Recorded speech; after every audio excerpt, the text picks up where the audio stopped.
കുളിക്കുന്നതിന് മുൻപായിട്ട് ഞാൻ ഉപയോഗിക്കുന്ന 3 ടൈപ്പ് എണ്ണകളാണ് ഇന്നത്തെ വീഡിയോയിൽ ഉൾപ്പെടുത്തിയിട്ടുള്ളത്. ഇത് കോട്ടക്കൽ ആര്യവൈദ്യശാലയുടെ അയ്യപ്പാല വെളിച്ചെണ്ണയാണ്.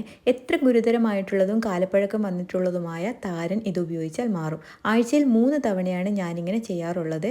കൂടുതൽ സിവിയർ ആയിട്ടുള്ള താരൻ ഉണ്ടെങ്കിൽ ഡെയിലി ഈ എണ്ണ തേച്ചിട്ട് കുളിക്കണം. കൂടാതെ എണ്ണ തേച്ചതിന് ശേഷം ആഴ്ചയിൽ 2 തവണ ആയുർവേദ ഷാമ്പു ഉപയോഗിച്ചിട്ട് മുടി കഴുകുകയും വേണം.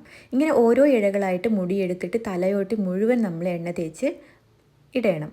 കൂടാതെ നമുക്ക് നമ്മുടെ കയ്യിൽ, കൈമുട്ട്, കാൽമുട്ടിലൊക്കെ കറുപ്പ് മാറാനും ഇത് ബെസ്റ്റാണ്. രണ്ടാമതായിട്ട് ഉപയോഗിക്കുന്നത് ആവണക്കെണ്ണയാണ്. ലീഫ് ഇൻ റിലീഫ് എന്ന് പറയുന്ന കമ്പനിയുടെ ആവണക്കെണ്ണയാണ് ഞാൻ സ്ഥിരമായിട്ട് യൂസ് ചെയ്യാറുള്ളത്.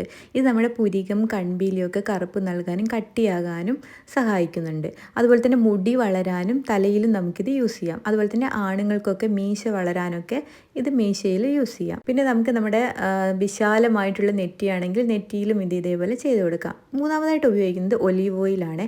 ഇത് ഗൾഫിൽ നിന്ന് കൊണ്ടുവന്നതാണ്. ഈ ഓയിലാണ് ഏറ്റവും ബെസ്റ്റ്. ഗൾഫിൽ നിന്നൊക്കെ പുറത്തുനിന്നൊക്കെ കൊണ്ടുവരുന്ന ഓയിലാണ് നല്ല ഉപയോഗം കിട്ടുന്നത് നമുക്ക്. ഇത് നമ്മുടെ കഴുത്തിലും മുഖത്തും നമ്മുടെ അണ്ടർ ആംസും എവിടെ വേണം ബോഡി മൊത്തം നമുക്കിത് ഇടാം. എന്നിട്ട് നന്നായിട്ടൊന്ന് മസാജ് ചെയ്ത് കൊടുക്കാം. ഈ ഓയിൽ യൂസ് ചെയ്യുന്നത് കൊണ്ട് നമുക്ക് നമ്മുടെ മുഖത്തുണ്ടാകുന്ന മുഖക്കുരു, അതുപോലെ തന്നെ താരൻ കൊണ്ടൊക്കെ വരുന്ന ചെറിയ ചെറിയ ഉണ്ടാവുമല്ലോ, ഇതൊക്കെ മാറാൻ നമുക്ക് നല്ലതാണ്. അതുപോലെ തന്നെ ശരീരം മുഴുവൻ ഇത് പുരട്ടി മസാജ് ചെയ്യുന്നത് ഏറ്റവും ബെസ്റ്റാണ്.